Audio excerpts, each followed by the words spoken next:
Ya estamos aquí en el foro para nuestro análisis en perspectiva. Jacqueline, la agenda de la transparencia es una agenda que ha evolucionado de manera, digamos, relevante en los últimos años. ¿Cuál dirías tú que es el cambio principal de lo que se aprobó con la reforma constitucional de este mismo año? Creo que tiene que ver con las facultades que tienen los órganos garantes y particularmente el IFAI, de poder ser los organismos que vigilen no solamente a las entidades y dependencias del gobierno federal, sino de todos los poderes, los órganos autónomos, y también ser la última instancia en el plano de los estados y municipios. Y esto quiere decir que hay la posibilidad de homologar el ejercicio de un derecho en todos los entes, en las entidades, en todos los distintos organismos que ahora serán sujetos obligados. Es decir, hay una ampliación del ejercicio del derecho y una vigilancia homogénea del ejercicio del mismo. Pues vale la pena detenernos quizá en esta primera parte, Oscar, de lo que nos decía Jacqueline. En esta dice, se amplió la cantidad de sujetos obligados. Es decir, esta agenda nació como una agenda frente al Poder Ejecutivo, si no me equivoco, nació primero federal y después en las entidades federativas, y ahora en realidad les tocará a ustedes pues una labor de vigilancia muy ambiciosa y muy compleja. ¿Qué les parece si vamos viendo los retos que supone cada una de las nuevas instancias obligadas? Empecemos por el Poder Legislativo, Oscar. Bueno, yo lo primero que destacaría es en esta reforma la autonomía constitucional que tiene el órgano federal. Yo soy de la idea que el IFAI, como actuaba en sus decisiones de forma autónoma, pero creo que es muy importante que quede plasmado, digamos, en el propio texto constitucional y que esto se extienda a todas las entidades federativas. Ya había 17 que lo eran, pero qué bueno que hoy lo serán todas, incluido el propio Distrito Federal, que por no tener constitución, pues no podría ser autónomo constitucionalmente. Sobre el asunto legislativo, creo que es un asunto fundamental. No era un sujeto obligado en términos de la esfera de competencia del IFAI. A ellos obviamente les aplicaba la Ley Federal de Transparencia, pero pues obviamente había pues un sospechosismo, por decirlo de la mejor forma, porque ellos mismos resolvían los recursos de revisión o las inconformidades. Pero teníamos un problema tan logístico que, por ejemplo, la Cámara de Diputados y la Cámara de Senadores al año no pasaban de las 1,200 solicitudes de información, donde hay entidades federativas donde los congresos locales tienen más. Y esto era pues que un desconocimiento de la gente, pero un impedimento físico, digamos. Al final firmaron el convenio con el IFAI del Infomets, pero entrar a la Cámara de Diputados, si uno va como conferencista muchas veces, no puede pasar. Imagínate un ciudadano que quiera hacer una solicitud, porque la unidad de enlace o la oficina donde se hace una solicitud estaba hasta dentro de la Cámara de Diputados y digamos, primero pasar era muy difícil, luego encontrarla era otra dificultad. Entonces creo que, digamos, poner al legislativo ya como sujeto obligado en la competencia del IFAI, pues va a ser muy importante porque, bueno, por los propios legisladores que ahora fueron quienes hicieron la reforma constitucional, pues tendrán que responder en el mismo sentido, y creo que hay muchas cosas de mucho interés que se debaten en la Cámara de Diputados y Senadores que tendrán que estar pasando por la tela de la transparencia. Que ahora me gustaría pensar en algunos ejemplos, pero te querías decir algo, sí, Jacqueline. Más allá de las dificultades para ejercer el derecho de acceso a la información, el problema es que el Poder Legislativo y el Poder Judicial estaban desdibujados del tema de la... A ver, el judicial, ¿qué le supone al judicial esto, Jacqueline? Bueno, yo creo que la posibilidad, aunque ya se ha avanzado mucho, particularmente en la Suprema Corte, en lo que tiene que ver con transparentar lo que son, bueno, no solamente la jurisprudencia, sino los distintos casos que van resolviendo, el hecho de que la Corte se vea en televisión, digamos, sí se ha avanzado en términos de transparencia, pero esto va a querer decir que las personas sepan que esos poderes están ahí también y que su información es información de los ciudadanos. Creo que eso es algo que no estaba, digamos, en el radar ciudadano. Sin duda. Estaba muy enfocado en el caso del gobierno federal, ¿no? Nos decías, Oscar, que el IFAI ahora es órgano constitucional autónomo. Las cuentas aquí varían, algunos decimos 11, otros dicen 13, pero el caso es que ya hay una constelación de órganos autónomos, los cuales van a ser obligados ante ustedes. ¿Cómo va a ser esa dinámica? Porque ahora el INE, el Instituto Nacional de la Evaluación Educativa, la Comisión Nacional de Competencia Económica, el IFETEL, etcétera, y en su momento la Procuraduría, porque será la nueva Fiscalía General de Investigación de Delitos, todos son órganos también obligados en materia de transparencia. ¿Qué supone eso, Oscar? Pues primero supone, digamos, un incremento cuantitativo importante. El IFAI va a pasar de 240 sujetos obligados que tiene actualmente alrededor de unos 310 sujetos obligados.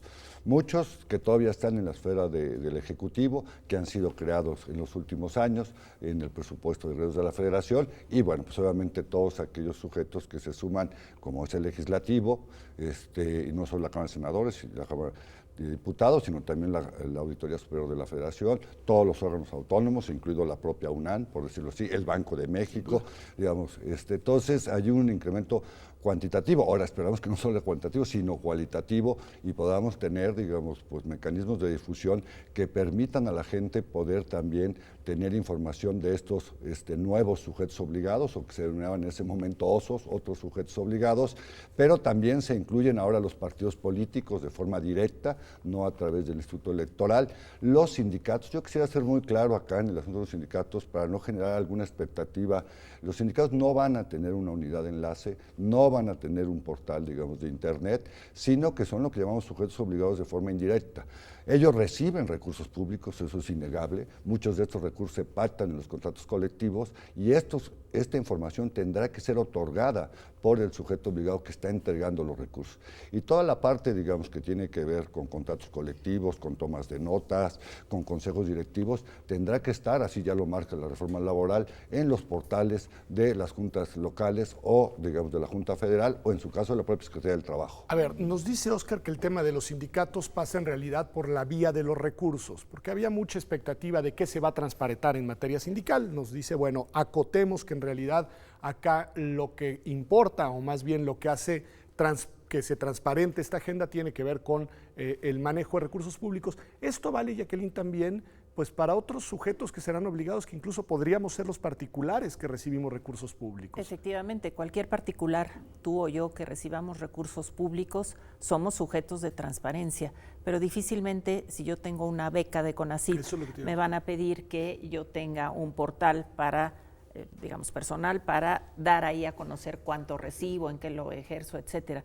Pero lo que sí es que a los entes que otorgan esos recursos, digamos, en este caso CONACYT, bueno, él sí tendrá que dar a conocer. Sería la misma lógica que los sindicatos, es decir, la instancia. Yo no estoy de acuerdo en lo que dice Óscar. A ver, ¿por qué? Porque yo entiendo que los sindicatos van a ser sujetos obligados directos.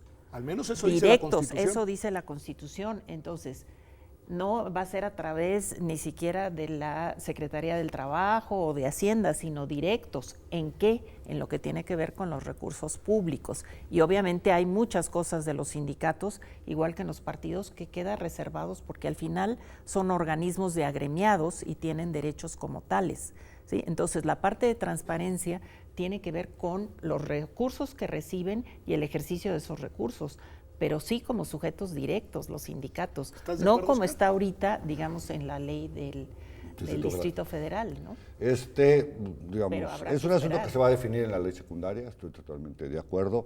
Yo, como los veo en la reforma constitucional, están en el mismo párrafo, en el mismo articulado, cuando habla de sindicatos, personas morales, personas físicas que reciban recursos públicos. Obviamente el caso del becario es clásico, ya lo decía muy bien Sergio López Ayón, no va a tener su portal ni le vamos a hacer solicitudes de información, digamos, a su correo electrónico. Quien tendrá que informarnos será CONACYT o la UNAM de los recursos que ha entregado y el desempeño que tiene la persona para cumplir, digamos, con ese apoyo gubernamental. Es como, digamos, los padrones de beneficiarios de los programas sociales.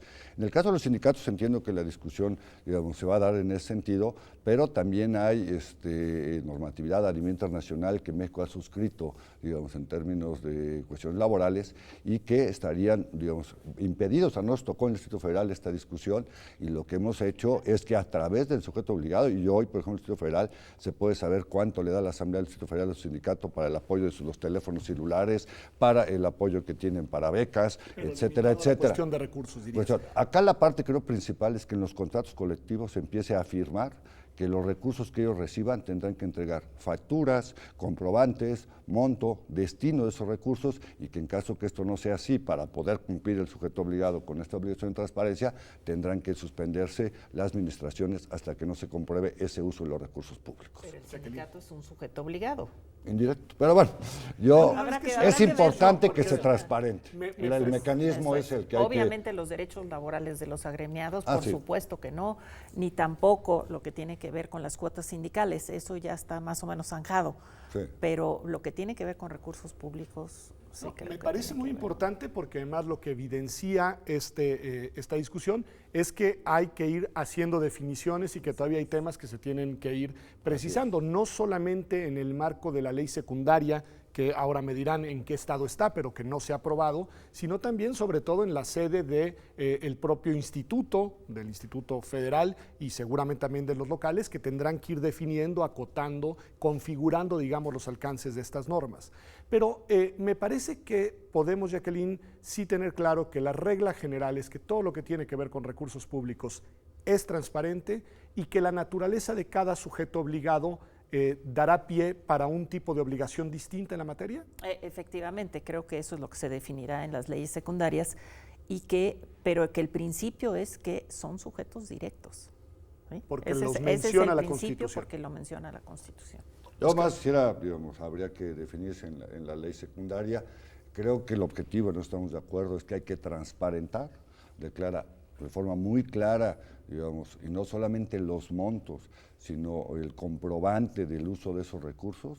La forma es cómo digamos, el mecanismo es lo que yo diría que esta discusión. Sí está en la reforma constitucional, pero bueno, también están las personas morales y físicas en ese sentido. El chiste es cómo lo vamos a hacer. Y veamos que tenemos otra contraparte, que es la reforma laboral, donde hay un capítulo claro de transparencia, tanto al interior de los sindicatos como al exterior de los sindicatos. Veo que el tema de los sindicatos en verdad da para mucho porque nos fuimos quedando ahí y el tiempo se nos va a escapar. Entonces les pediría que pasemos, a reflexionar cómo va la ley. Porque todo esto, si no queda preciso en la ley, pues va a ser objeto de estas discusiones y pues, discusiones relevantes.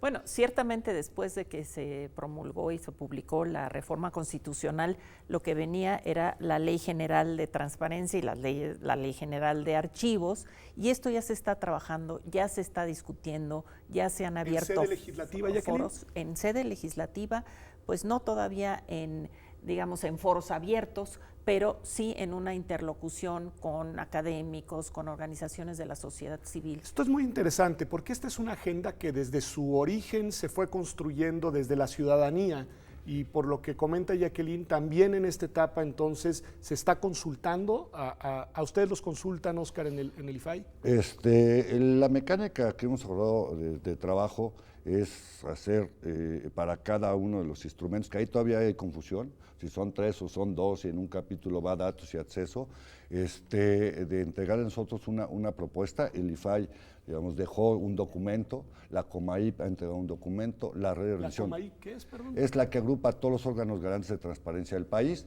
Es una organización de institutos que agrupa de a todos los órganos garantes, incluido el propio IFAI. Entregó un primer documento, está por entregar un adeudum, por llamarle decir a ese documento. La red de rendición de cuentas, la doctora Jacqueline encabezó, digamos, esos trabajos, entregó un documento general, pero muy importante, que dice las características y la problemática que se puede afrontar a la hora de legislar en la materia, en ese sentido. Entonces yo creo que hay un avance importante. Sé que se van a reanudar los grupos de trabajo ya con el Senado para ir también abriendo estos foros, etcétera, y la perspectiva, ojalá así sea, es que, digamos, a mediados de septiembre, final de septiembre, ellos pudiesen estar discutiendo y aprobando una propuesta. El compromiso que tienen las diversas fuerzas parlamentarias en el Senado es, dentro de lo posible, entregar una sola propuesta, a lo mejor encorchetados en algunos puntos, para su discusión. Está la de datos personales, que la COMAI está haciendo también la legislación, y la de archivos, que va avanzada. Hoy mismo hay un evento aquí en Jurídicas que empezó ayer, donde el Archivo General de la Nación, junto con otras, la Escuela Nacional de Archivos, gente de la propia COMAI, están participando en hacer esa propuesta de ley general. Jacqueline, decías que no necesariamente tienen que ser leyes distintas. Tienen que ser leyes distintas. Okay. Puede ser un capítulo de la Ley General de Acceso a la Información, el capítulo de protección de datos personales en el sector público, en el entendido de que es un apartado que tiene que ver con las limitaciones al acceso a la información. Es la parte de datos confidenciales. Claro, ese es el límite. Pero como también hay un ejercicio de un derecho, que es el derecho del titular de los datos personales de acceder, rectificar, cancelar esos datos, entonces pudiera ser que el legislador dijera, bueno, pues entonces elaboramos una ley general de datos personales, de protección de datos, diferente de la ley general de acceso a la información. Y eso está todavía en veremos. Todavía está, son los puntos, por ejemplo, que la red marca como una de las cuestiones a definir, y hay opiniones diversas. Yo soy, personalmente lo digo, de la opinión que deben ser dos instrumentos jurídicos distintos. Obviamente tienen un punto de contacto, estamos hablando de los mismos sujetos obligados, tanto para acceso, y podemos tener a veces en algunos casos pues un asunto de confrontación de derechos o de coalición de derechos que deberá solucionarse. Pero, por ejemplo, y no por el número nuevamente, pero ya 9 entidades del país tienen una ley específica de datos personales.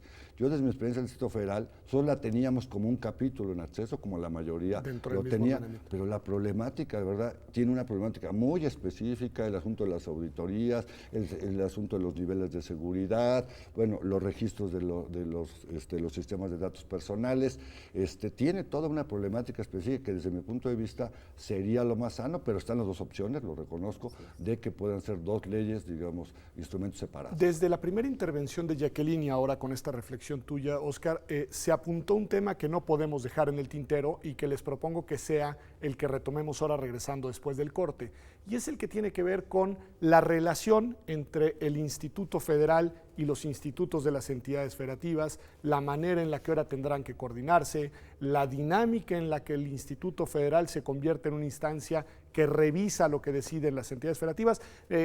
Si les parece, regresamos con este tema. Es un tema importante, delicado y de los más polémicos. Yo les adelanto que fue de aquellos que a mí en lo personal me generaron un poco de resistencias. Pero bueno, estamos aquí en Observatorio analizando el tema de la transparencia, el tema del derecho de acceso a la información, pero también el tema de la protección de los datos personales. Temas relevantes para todos nosotros. Acompáñenos después del corte, que ya regresamos.